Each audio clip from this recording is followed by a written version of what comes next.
everyone. So today I want to respond and talk through an article that is making the rounds on Bloomberg. Lots of Bloomberg articles lately are really making headlines for the wrong reasons. There was that one about what to do about inflation. So anyway, the article is called 5 Days a Week in the Office. It's better for everyone. The subheadline is Career Building and Company Culture Rely on Coworkers Being Together as Much as Possible. Let's get into it. So she says, it's time to go back to the office. No one wants to hear this, but eventually you'll be commuting 5 days a week. I don't think that that's true. Perhaps as someone who worked from home most of her career, I'm not the right messenger. Nevertheless, it's the truth. Yeah, you think? You're telling me this is what everyone's going to be doing, except I actually haven't done it. Doesn't make any sense. I recently spoke with a 50-ish successful executive at a large media company. She said she never wanted to go back to the office. She loved working from her second home in Miami. So relatable, right? Or the resort in Mexico she just returned from. She said she was just as productive, if not more, working this way. I asked if she thought the arrangement was equally good for junior staff. Now, what I do want to say is that basically any and every study that's ever been done on working from home versus working in the office and productivity and other factors too, like, worker happiness and that kind of stuff too, has found that people are more productive working from home than working from the office. I don't want to necessarily get into the weeds because there's a lot to get through here, but let's just say that. This executive had built valuable contacts, culture, and camaraderie by logging many hours in the office with her coworkers while rising through the ranks. There's a lot of grunt work early in a career, but time in the trenches with colleagues, ordering takeout when you work through dinner and going out for drinks afterward is what makes it bearable. You form relationships that last the rest of your professional life. And I wanted to also say about the asking if the arrangement was equally good for junior staff. I do think that's a valid question because, as I kind of alluded to, most of us don't have second homes, in paradise that we can go work from, right? Like most of us are working in a home office or, working out of our bedroom. We're not maybe in the greatest conditions. And I know myself, and I've heard from lots of other people anecdotally that working from like really small apartments or, shared houses is really difficult. You can feel very cagey. It's sort of like being in like solitary confinement where you're not really socializing. You're stuck in a really small space. You can't really move around. You might not have like the best equipment, all of that. So I do think it's important to ask that question, but it's important for workplaces to give their, especially junior workers, the ability to actually make working from home work for them. And what I mean by that is doing something like giving them a budget to set up a home office space, to actually get like, an ergonomical chair that's really comfortable, or potentially maybe to invest in like a co-working membership so that they can, get out of their small apartment and work somewhere else sometimes or whatever, right? It's important, I think, to establish those things. And especially if the office that they're working at is totally remote, they're saving so much money by not having an actual office space, by not paying for rent, utilities, all of that kind of stuff. So they should instead funnel at least some of that money to those workers to actually set up their workspaces. So, and then, all this stuff about grunt work and whatever, this is like a bunch of corporate nonsense that we're fed about, what you should do, what you're expected to do in order to like make it in white collar professions, which is totally garbage. And part of it is because so much of it is about like, the grunt work, about FaceTime, all this stuff where not everyone is able to do that. Like not everyone can like, and no one really should, honestly, but not everyone even has the ability to like work 12 hours a day, 5 days a week. A lot of people can't for a myriad of reasons. They might have kids, they might have a second job they have to go to, and it's only usually the most privileged that like have the ability, to do things like that. So anyway, It's not enough for young people to return to the office. They need to see and interact with senior staffers there too. Their elder coworkers not only train them, but the time spent working together in person is how senior staff becomes invested in their junior colleagues' success. Well, it shouldn't be. I think if you're someone who's a manager and you're not willing to invest yourself in people simply because you can't see them face to face every day, that makes you a trashy person, okay? Now, there is some, I guess, validity to this argument, which is just that really interesting research on like empathy and like human emotions and emotional psychology has found that what happens in person sort of does a number on your brain that's different than when you talk to somebody virtually, like on a Zoom call or something like that. It's like your brain doesn't totally form them into a human until or unless you meet them in person. It sucks, it's bad, but it's just like part of the nature of biology, right? So we can't totally replicate human interaction through screens. I mean, I think even in 2020, in the height of the pandemic, we almost kind of had this collective social experiment and found that that wasn't true, right? We weren't all jumping for joy. We weren't all, just thrilled to be in our houses talking to people on Zoom every day. Like, everybody wanted to get out, right? Things around this. And I think, you should be really mindful if you're a manager and you have people under you working remotely. You should just be more thoughtful about your engagement with them and, making sure that you have the ability to get to know them, to understand their career goals, all of that kind of stuff. Because you're not going to have like the water cooler moments. So I think you just have to actually take the initiative to build them yourself. And if you're a manager, I would expect that you have that ability to take that initiative. And in fact, I would argue that if you can't, there's something wrong with you being a manager. And this doesn't mean it's not all or nothing. Like, I don't know why this author's talking about it so black and white. Okay, who says that, you can't occasionally meet someone in person, or like if it's possible to meet them in person. I've been in situations before working remotely where like I was in the same city as someone and like actually met them in person or whatever. It doesn't, in some workplaces maybe it's a hybrid model and, so you do still get regular FaceTime, but just not every day, all day. So many ways around this. And I think it's just, it's an excuse for managers to be lazy and not really do their job by saying like, well, they're just not going to be invested in people if they can't sit across the room from them. It's so funny. The executive argued that she benefited from spending days in the office when she was younger and that senior staff had mentored her. I asked if she felt a need to repay that generosity by going back. She thought about it and then argued that going to the office posed a health risk, so it's different now. Notice how she didn't say, yes, I feel the need to repay that.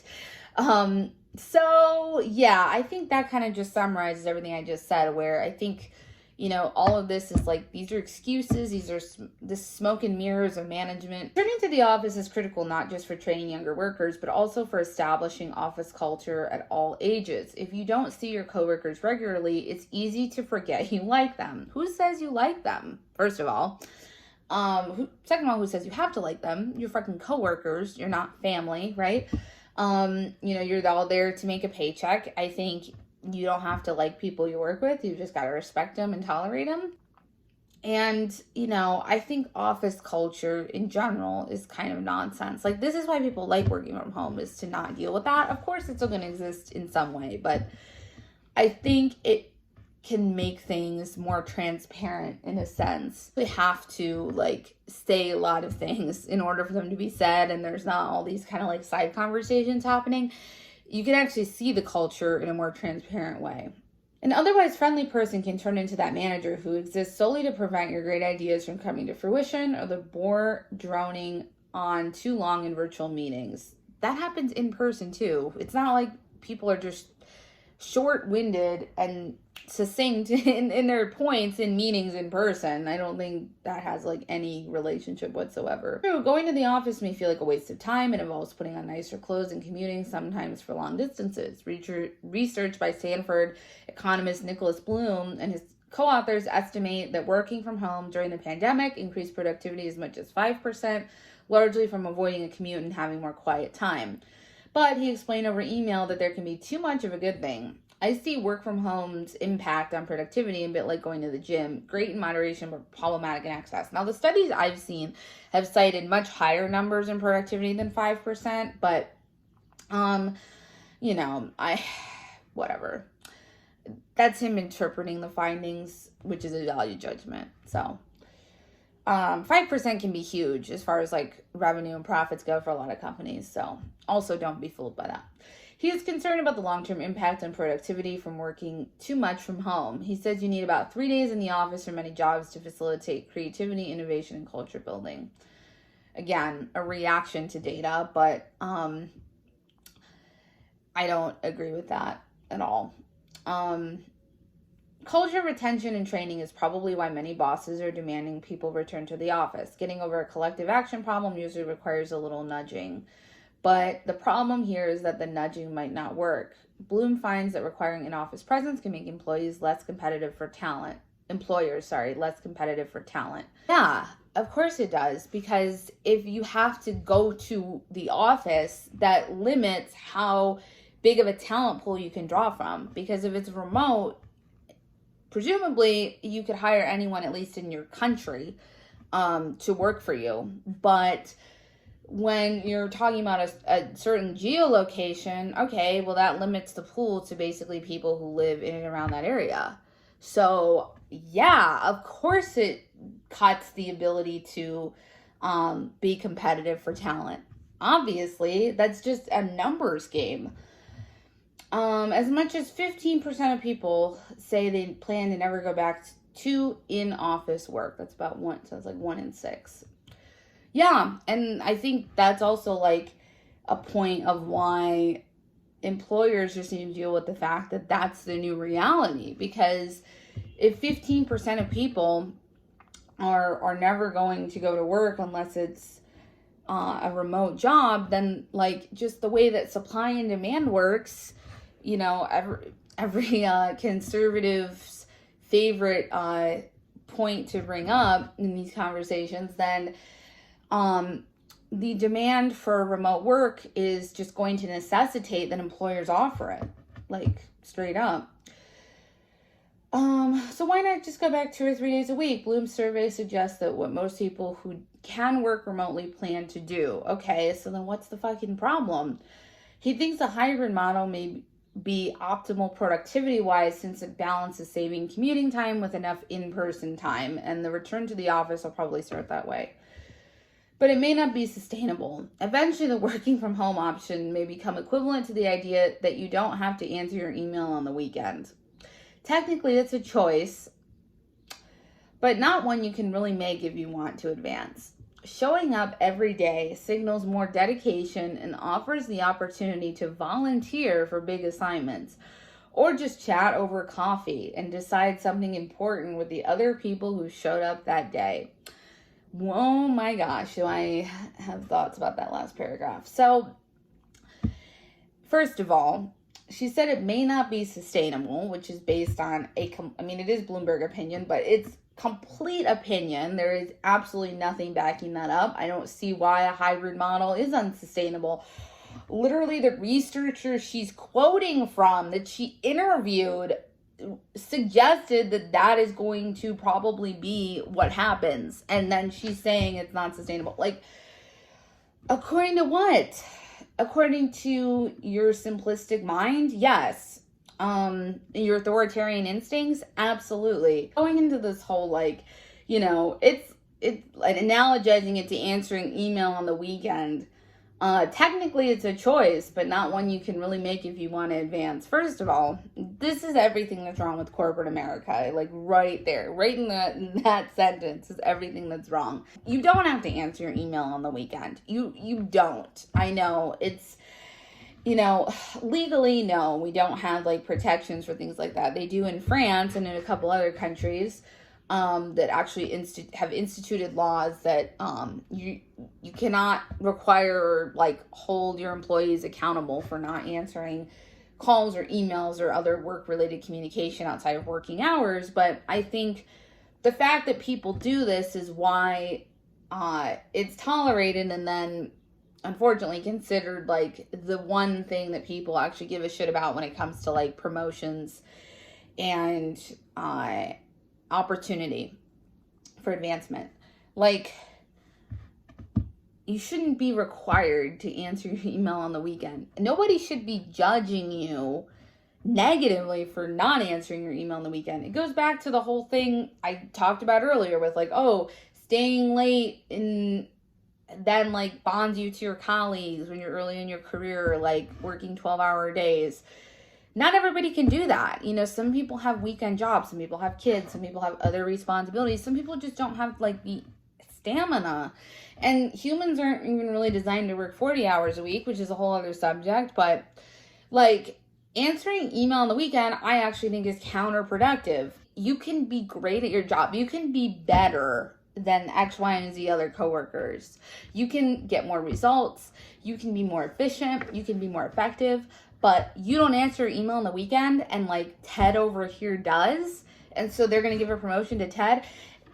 Unfortunately, that's probably true. And it is what is wrong with corporate America. We measure people's value and dedication and even their performance based on face time, based on like the amount of time you're spending working, not the actual results or impact of your work.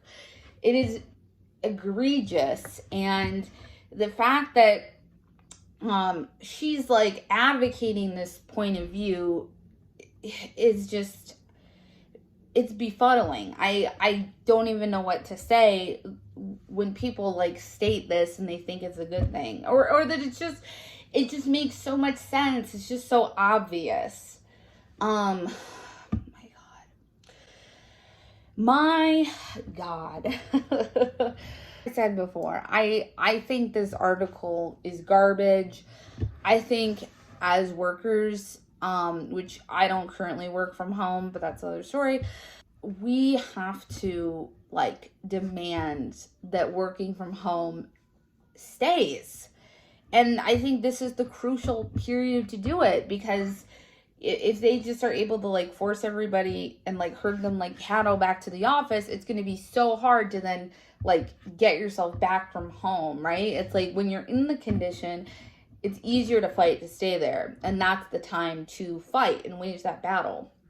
I just think there's literally no reason to force people to come back to the office. It's not a productivity issue, as we've discussed already. It actually saves the business money. It allows them to pull from a bigger talent pool than they otherwise could. And it makes people happier. What's the problem? What is the problem? Okay. All right. I'm going to get off my soapbox now